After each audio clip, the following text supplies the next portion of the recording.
ministry. Now, the women's thing is very interesting because the ministry to women was born out of listening. Wow. I think that if you're going to be a great speaker, whether it is physiologically or whether it is spiritually, you have to be a great listener. Right.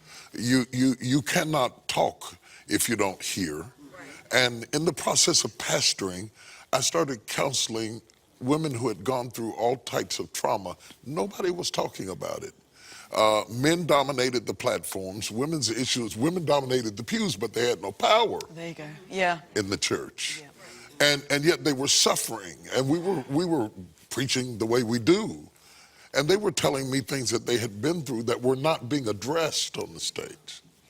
So it birthed out of listening and hearing them and hearing from God and hearing from them and hearing from God and recognizing that many of their secrets were shared sorrows amongst many women. Right. It wasn't so much that I thought that my message would heal them, but I thought even if I flopped, them being in a room with other women who had shared scars and trials and traumas, just to find out that you're not alone. Wow. Just to find out that you're not the only one who survived the atrocities of life. That alone would be a ministry. And the church is so broad and its ideas are often so narrow that you can just about say anything and make church people angry because anytime you go somewhere they have never been, they have issues with it. Totally. Okay? But you cannot allow people's issues to detain your destiny. You cannot do that. You cannot do that. You have to know who God created you to be. Right. And then follow that. Follow that into new idioms of thought, new realms, new creativity, new resources. Go where nobody's ever been before. Most of the people that we admire today, we hated them in their lifetime. Yeah. There you go. I tell you, if Martin Luther King came back out of the grave today, he would be shocked at streets named after him and schools named after him. They hated Dr. King in his lifetime. That's why he got murdered. And it wasn't just white folks. Black folks didn't always take him in either. There were many, many churches that would not let Dr. King come in the door. He was highly controversial. If you are going to do something that matters, you cannot be swayed by whether people like you or do not like you. You have to stand up and go ahead. We have a church today who, if they see you with anybody who doesn't believe like you believe, what are you doing with them? What are you doing with her? Jesus hung out with them. Come on. It was the us's he stayed away from. The question becomes, how effective are we at affecting the world that is affecting us? There you go. Okay? Have we left as much effect on it as it has on us?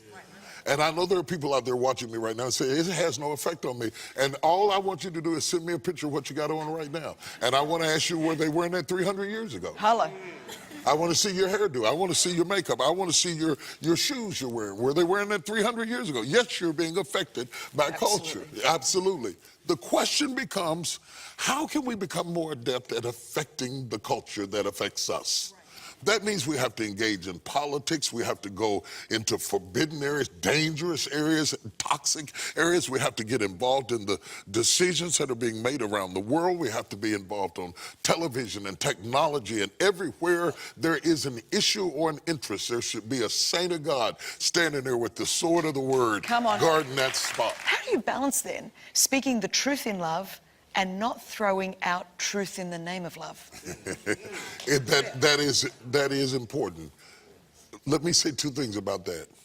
I think a lot of times we don't think people speak the truth unless we get to hear them speak it, which causes us to use our influence with people, and we could win them to Christ, but we attack them because we have to validate the fact, see, I stood for righteousness. See, when in reality, when you really want to influence people, you don't do it with lights and cameras. Right. You see what I'm saying? Yeah, when you really want to touch somebody, it's whispering in their ear. It's gradually leading them to a place that it's not showy. Real witnessing is not showy. Preaching can be showy, but witnessing is not showy. You don't do that in a camera. You don't do that so that your ratings go up. You don't do that so that you can impress the people who follow you. This is a heart-to-heart. My sister says it better than I do. She says Christianity at its best is one beggar telling another beggar where he found the bread. Yeah. You still have a destiny? See, I think a lot of older people have talked themselves out of the fight. There you go. Well, I'm old now. That's it. You know, I'm getting older now. And we start playing this role that's been taught to us that you should go sit in a corner and dry rot. God's letting you live because there's something he wants you to do. Come on. And if you're not dead, you ought to do something. You ought to. You ought to do something every day. Every day. Come on. Every day you ought to do something. Move something. Say something. Write something. Speak something. It's never too late to have a destiny. When it comes to destiny, we have a generation of young people that were raised in front of Facebook and Twitter and Instagram. And when they cut off all those gadgets, they don't know who they are. Right. And we need to let them know that you have a destiny, Come on. that you were created for a purpose, that God has a plan for you. There are no mistakes. There are no mistakes. There are no accidents. Whether you knew your mother, knew your father, or not, you are not an accident. You are not a mistake. God brought you here for a purpose. He has a plan for your life. You got to discover your gifts and get in the game, roll up your sleeves and start duking. This is what God's going to do. In the parable, when the householder went and he left one man a talent, another one he left 2 talents, another one he left 5 talents. When he comes back again, he says to them, what did you do with what I gave you? Whoa, yeah. What did you do with what? They talked. I don't want to hear about who talked about you. I don't want to hear about what your mother did. I don't want to hear about your neighborhood. I don't want to hear about your Aunt Kizzy. I want to know, what did you do with what I gave you? Got a voice? Sing. Come on. Got a pen? Start writing. Got a picture? Take the picture. If you can paint, paint. Whatever God gave you. If you can cook, cook. What did you do? That's it. With what I gave you? We have a doing God. He is an active God. He wants you to do something. It's not just thinking it, it is doing it. And if he gave you life today, if you're watching me right now, do something. Bust a move. Come on, come on. Go for something. Do it. Let me tell you, tonight is an opportunity for you, black, white, red, yellow, young, old, to understand there's hope for your family. There's hope for your finances.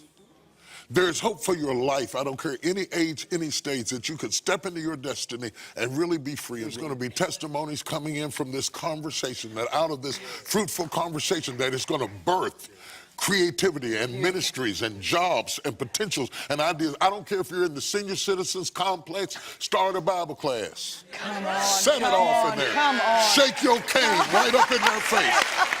And say, glory to God, the devil is a liar. Keep living. We're praying for you, and we're going to pray.